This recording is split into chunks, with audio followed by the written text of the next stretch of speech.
Hi friends, welcome to food and chill. ഇന്ന് നല്ല soft കുബൂസ് ആണ് നമ്മൾ തയ്യാറാക്കുന്നത്. കുബൂസ് നമുക്ക് ഹോം മെയ്ഡ് ഷവർമയ്ക്ക് ഉപയോഗിക്കാം, അതുപോലെ അൽഫാമിൻ്റെ കൂടെയോ ചിക്കൻ്റെ കൂടെയോ ഒക്കെ കഴിക്കാവുന്നതാണ്. സിമ്പിളായി വീട്ടിൽ തന്നെ കുബൂസ് എങ്ങനെ തയ്യാറാക്കാമെന്ന് നോക്കാം. കുബൂസ് തയ്യാറാക്കാൻ ആവശ്യമായ ഇൻഗ്രീഡിയൻസ് എന്തൊക്കെയാണെന്ന് നോക്കാം. 1 കപ്പ് ചൂടുവെള്ളം എടുത്തിട്ടുണ്ട്. 2 കപ്പ് മൈദ. 2 കപ്പ് മൈദ കൊണ്ട് 7 കുബൂസ് തയ്യാറാക്കാം. എണ്ണത്തിനനുസരിച്ച് മൈദയുടെ അളവ് കൂട്ടിക്കൊടുക്കാവുന്നതാണ്. പിന്നെ നമ്മൾക്ക് ആവശ്യമായിട്ടുള്ളത് 1/4 ടീസ്പൂൺ ഈസ്റ്റ്, ആവശ്യത്തിന് ഉപ്പ്, 1 ടീസ്പൂൺ പഞ്ചസാര ചൂടുവെള്ളത്തിലേക്ക് ഇട്ട് കൊടുത്ത് ഒന്ന് ലയിപ്പിച്ചെടുക്കാം. ഇതിലേക്ക് 1/4 ടീസ്പൂൺ ഈസ്റ്റ് കൂടി ചേർത്ത് ഒന്ന് ഇളക്കി കൊടുക്കുക. ഇത് ഒരു 10 മിനിറ്റ് നേരം അടച്ചു വെക്കണം. ഇനി നമ്മൾ എടുത്തു വെച്ചിരിക്കുന്ന മൈദ ഒരു ബൗളിലേക്ക് ഇട്ട് കൊടുക്കുക.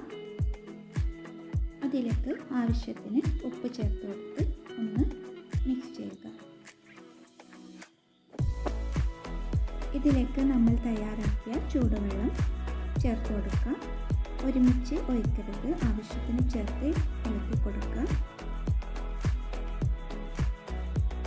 ഇത് നന്നായിട്ടൊന്ന് കുഴച്ചെടുത്തിട്ടുണ്ട്. ഇനി ഇത് നന്നായി കവർ ചെയ്ത് 3 മണിക്കൂർ മാറ്റി വെക്കണം. 3 മണിക്കൂർ കഴിഞ്ഞിട്ടുണ്ട്. മാവെല്ലാം പൊങ്ങി വന്നിട്ടുണ്ട്. ഇനി ഇതെടുത്ത് ടേബിളിലേക്ക് മാറ്റാം. അല്പം മൈദ കൂടി ചേർത്ത് ഒന്നുകൂടി നന്നായി കുഴച്ചെടുക്കുന്നുണ്ട്.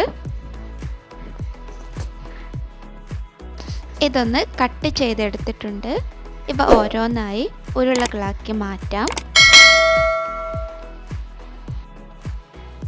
ഇനി ഇവ പരത്തിയെടുക്കണം. ഇതുപോലെ അല്പം കട്ടിയോട് കൂടിയാണ് പരത്തിയെടുക്കേണ്ടത്. ഇനി ഇവ ഓരോന്നായി ചുട്ടെടുക്കാം. നന്നായി ചൂടായ പാനിലേക്ക് ഇട്ട് കൊടുക്കണം. 2-3 പ്രാവശ്യം തിരിച്ചിട്ട് വേവിക്കണം. ഇടയ്ക്ക് ഒന്ന് അമർത്തി കൊടുക്കണം.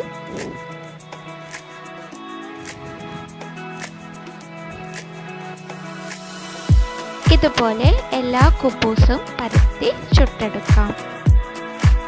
ഇതിൻ്റെ നിറം വല്ലാതെ മാറുന്നതിന് മുമ്പ് പാനിൽ നിന്നെടുക്കണം. നമ്മുടെ കുബൂസ് നന്നായി പൊങ്ങി വന്നിട്ടുണ്ട്, സോഫ്റ്റ് ആയിട്ടുണ്ട്. എല്ലാവരും കുബൂസ് ഒന്ന് ട്രൈ ചെയ്ത് നോക്കുക. വീഡിയോ ലൈക്ക് ചെയ്യുക, ഷെയർ ചെയ്യുക. ചാനൽ ഇതുവരെ സബ്സ്ക്രൈബ് ചെയ്തിട്ടില്ലെങ്കിൽ സബ്സ്ക്രൈബ് ചെയ്യുക. കൂടെയുള്ള ബെൽ ബട്ടൺ